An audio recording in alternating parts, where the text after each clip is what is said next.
Good morning, sir! Magkape tayo! Ay! Ma'am pala! Hi, hi, hi!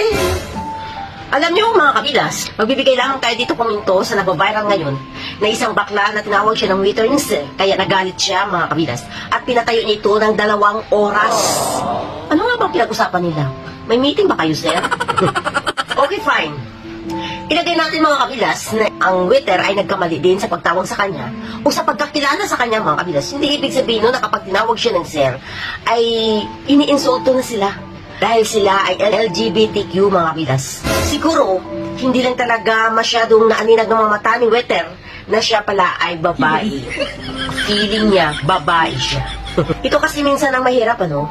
Yung feeling mo kapag nagkamali na yung isang tao ay ikaw ay perfecto. Dapat bago mo ituwid ang pagkakamali ng iyong kapwa, tingnan mo muna yung sarili mo. Kung ano nga ba ang pagkakamali mo. Kasi minsan, nakikita lang natin ang mga dumi sa ating paligid. Ngunit hindi natin nakikita ang dumi mismo sa ating harapan.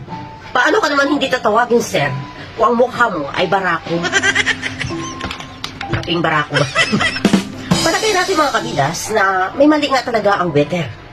Pero paano nga ba ito maayos dapat? Bakit nga ba umabot ng 2 oras? Kung talagang siya ay nasaktan, nainsulto sa pagtawag sa kanya ng waiter ng sir mga kabilas, ay marami po tayong mga tamang lamisa para pag-usapan ito para maituwid ang pagkakamali ng isang tao. Bakit nga ba minsan nilalagay natin sa ating mga palad ang hustisya? Sino nga ba tayo?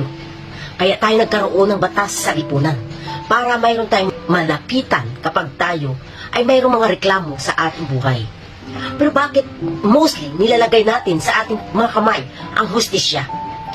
Lagi po natin tandaan na hindi tayo Diyos. Tao tayo, nagkakamali din tayo minsan.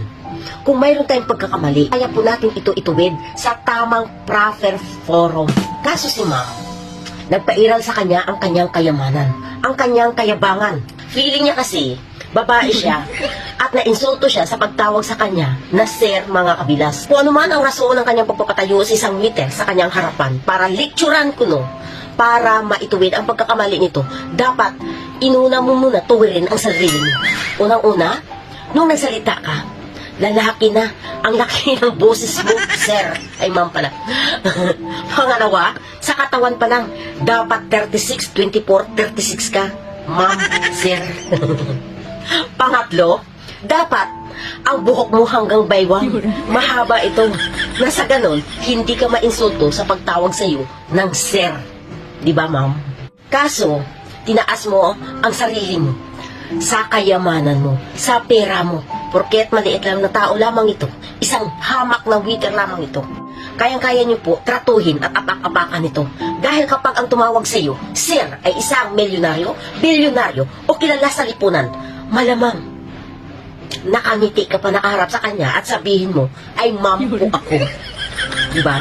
Kaso, ang tumawag sa iyo, isa lamang hamak na tao. Ito yung unfair sa ating lipunan mga kabilas. Dahil kapag ikaw ay isang ultimo lamang na walang kakayahan, kayang-kaya ka aapak-apakan ng mga taong mayaman.